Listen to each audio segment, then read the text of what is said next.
2, 3. Yeay. Konten baru, kita berada di konten baru jam istirahat kali ini bersama Pak Nur, Pak Wisnu dan Pak Arthur. Halo. Akan hadir pernyataan di TV yang sudah tersedia. Tugas bapak-bapak yang hadir hari ini adalah memberikan sikap setuju atau tidak setuju terhadap pernyataan tersebut dan memberikan alasannya. Seperti ini. Oke. Kita akan mulai dari pernyataan pertama. Makanan bergizi diberikan dalam bentuk uang ke siswa. Nah, ini kemarin Pak Ahok ketika diwawancarai Najwa Shihab bilang kayak gini nih, salah satu idenya Pak Ahok. Setuju atau tidak? Bentuk tidak setuju. Tidak. Tidak setuju. Pendapatnya dulu. Ya. Karena programnya adalah makanan bergizi.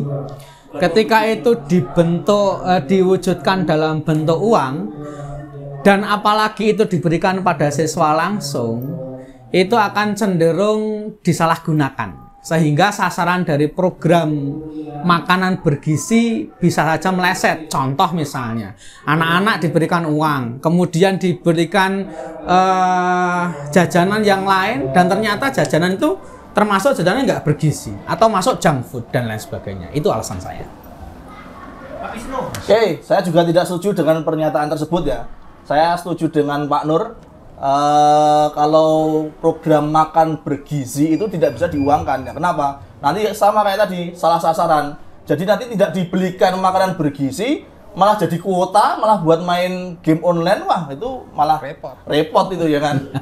Ya itu menurut saya seperti itu Pak. Jadi tidak setuju kalau program makanan bergizi itu diberikan dalam bentuk uang, diuangkan itu nggak setuju, itu Pak. Pak Arthur. Kalau saya juga sama pendapatnya ya, tidak setuju. Tapi dalam artian untuk alasannya dari saya pribadi, untuk makanan bergizi programnya dari pemerintah itu dalam bentuk uang, itu nanti kan otomatis siswa itu malah jajan yang makanan yang tidak bergizi malah nanti jadinya ya. Jadi malah dialihkan ke jajan yang makanan yang tidak bergizi. Jadi kalau menurut saya tidak setuju dalam pendapatnya itu. Oke, terima kasih. good. Sekarang kita masuk ke karena jawabannya sama ya. Jadi saya kira secara alasan juga hampir mirip. Pernyataan kedua.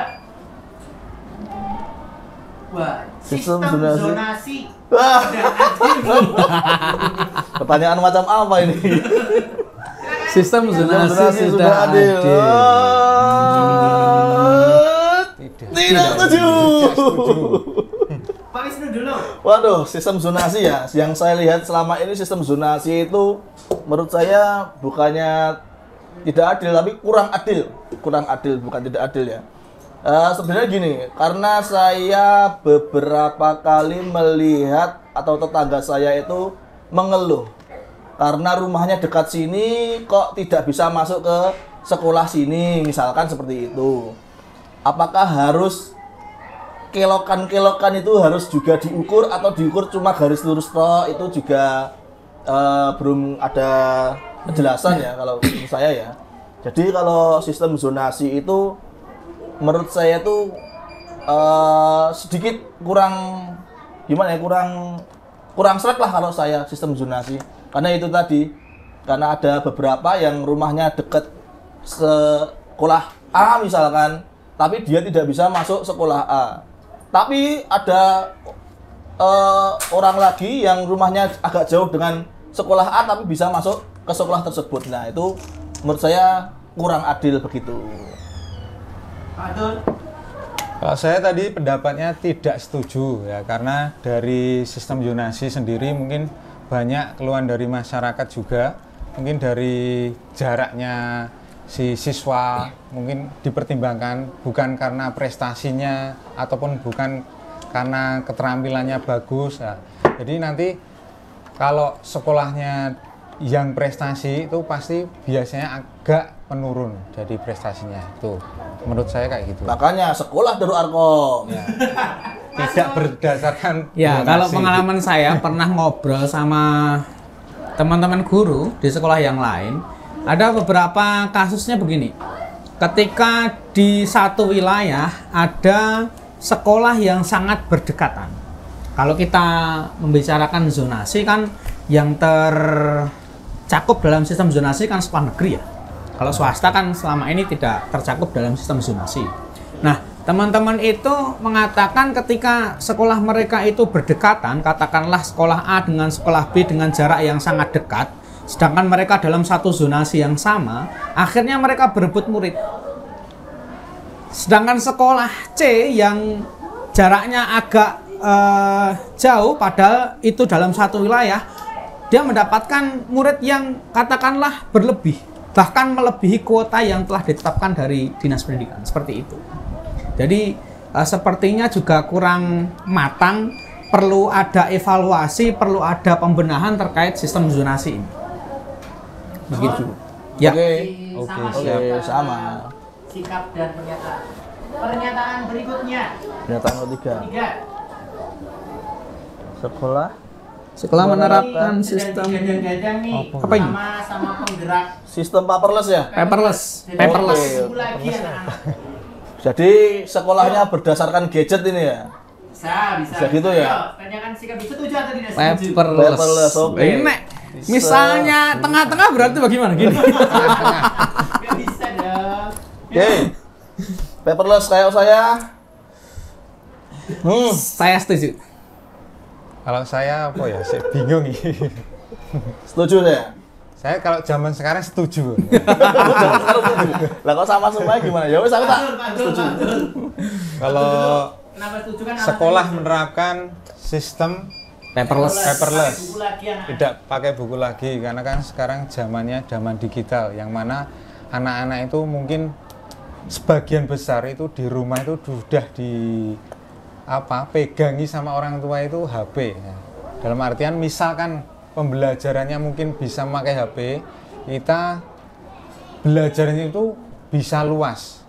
Jadi misalkan dari olahraga kita mencari teknik dasar apa kayak gitu, kita bisa mencari, melihat dulu baru mempraktekkan. Jadi bisa langsung melihat di digitalnya. Jadi tidak hanya di sekolah tetapi di rumah juga bisa belajar pakai HP, karena seringnya anak di rumah itu pakai HP terus. Jadi bisa dimanfaatkan, tetapi harus ada pengawasan dari orang tua juga kalau di rumah.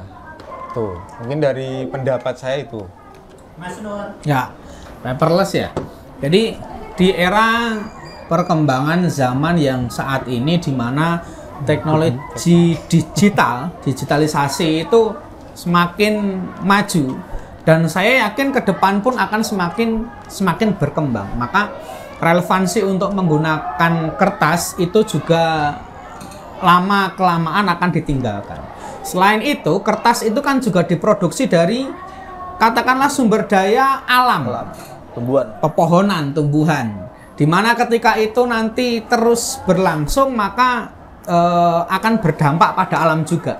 Ketika itu nanti bisa dialihkan ke digital, ya tanpa kertas lagi, itu secara efisiensi lebih efisien menurut saya. Dan itu lebih cepat. Kalau sekarang model ada katakanlah kopi dan lain sebagainya, kadang itu ribet. Seperti di sekolah, ketika di sekolah itu memang di satu sekolah tidak menyediakan satu space tempat untuk mesin fotokopi untuk siswa dan lain sebagainya, akhirnya siswa harus fotokopi keluar dan lain sebagainya. Tapi ketika sudah dengan sistem digital, tinggal share dalam hitungan detik dengan cepat, itu bisa diambil atau ditransfer ke siswa. Tapi juga ada kelemahan juga, karena memang kemajuan teknologi itu ada satu sisi itu kemajuan baik, tapi kalau kita mau melihat kelemahan tentu masih ada kelemahan seperti itu. Intinya saya setuju dengan alasan tersebut. Oke. Sebenarnya dari pertanyaan inilah pertanyaan yang menurut saya 50% hati saya. Tapi saya cenderung setuju. Kenapa ya? Itu karena zaman sudah maju ya. Kita bukannya tidak membutuhkan buku lagi, tapi karena kita tuh sudah zamannya yang teknologi banget ya. Jadi buku itu semakin kesini tuh semakin ditinggalkan sebenarnya. Bukan karena buku itu tidak bagus, bukan karena buku itu jelek, tapi karena kita mencari yang praktisnya, praktis, efisien, dan juga bisa menghemat waktu lebih banyak. Contoh misalkan kita belajar di kelas tuh pakai gadget misalkan, pakai tab misalkan. Kalau zaman dulu, kalau guru menerangkan sambil menulis di papan tulis, kita harus menulis di kertas dan tangan kita juga capek. Sekarang enak, tinggal nulisnya di tab misalkan, atau kalau anak-anak yang malas di foto. Nah itu sebenarnya itu juga cepat, tapi apakah itu nanti di rumah dia akan membuka materi yang diajarkan guru lagi? Menurut saya ya kemungkinan kecil sekali sebenarnya. Ya, tapi karena kemajuan zaman juga harus diikuti, harus berbarengan, harus selaras dengan kemajuan otak manusia. Jadi manusia itu harus bisa menempatkan di mana sih gadget ini harus diperlakukan. Apakah digunakan untuk hal yang positif atau digunakan untuk hal yang negatif gitu. Tergantung orang yang memakainya kalau gadget itu. Jadi saya sebenarnya seperti ini ya. Jadi ada yang setuju, ada yang tidak setuju. Gitu, Pak. Sedikit menambahkan tadi terkait kekurangan. Jadi kadang ketika ambil contoh di bagian ujian gitu atau ulangan gitu ya. Ketika membandingkan dengan berbasis paper kertas dengan membandingkan berbasis Android ataupun digital, itu kadang juga ada kelemahan. Kalau di kertas itu kadang validitasnya itu mungkin saat ini mungkin lebih valid ya, lebih terjaga. Kadang di apa namanya? Di sistem digital itu lebih gampang dihack. Yeah. Nah, anak-anak ketika misalnya perkembangan AI sekarang begitu luar biasa. Biasa sekali sekarang. Soal ditampilkan kemudian copy paste ke AI, kemudian akhirnya tampil jawaban. Nah, itu juga perlu difikirkan ke depan memang. Jadi memang tadi kalau Pak Wisnu mengatakan berada di tengah-tengah, saya pun sebenarnya juga dalam hati juga seperti itu. Karena memang tidak semua perkembangan zaman itu juga baik. Ada hal-hal yang perlu memang dievaluasi, dibenarkan, dicarikan bagaimana jalan tengahnya, solusinya dan sebagainya. Oke, begitu. Lanjut. Ya, pernyataan terakhir. Wah, udah terakhir ini. Yo. E-sport masuk sebagai klub minat dan bakat siswa di sekolah. Jadi di sekolah ada klub minat bakat e-sport. Apalagi e-sport sekarang sudah masuk cabang lomba di Asian Games. Oke. Setuju tidak setuju? E-sport. Oke, kalau saya setuju.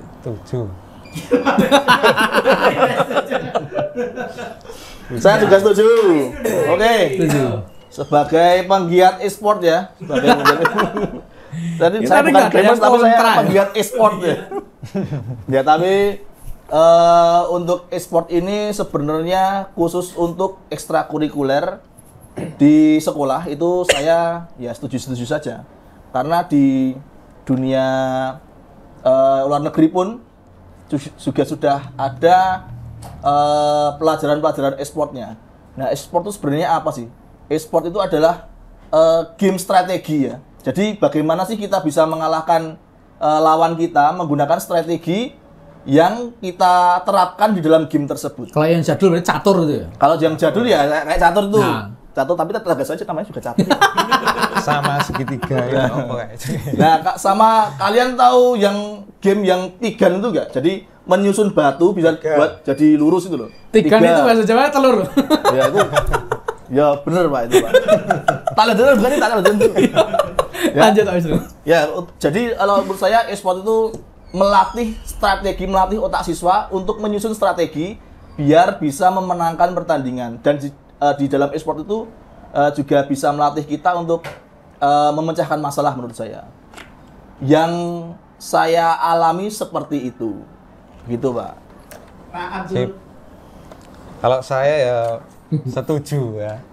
Karena di e-sport itu di dunia itu udah dipertandingkan dan bahkan mungkin di YouTube itu banyak tutorial-tutorial untuk memenangkan pertandingan atau strategi pertandingan. Jadi anak itu bisa belajar dan yang mana kalau di sekolah mungkin kalau di SMP sini kita kan belum ada yang namanya ekstrakurikuler e-sport, tetapi di SMA atau jenjang berikutnya itu kan kadang dipertandingkan. Jadi harus mau nggak mau kan kita harus nyeleksi. Nyeleksinya kan kadang tidak tertentu toh, kadang pas ketika mau di pertandingan tok. Jadi kalau ada klub minat dan bakat itu lebih baik di sekolah sini.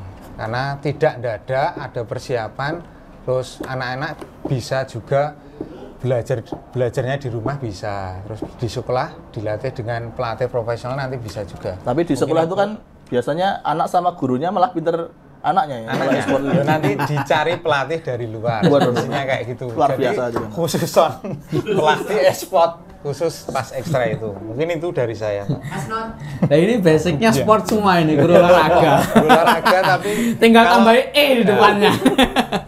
Ya, e-sport.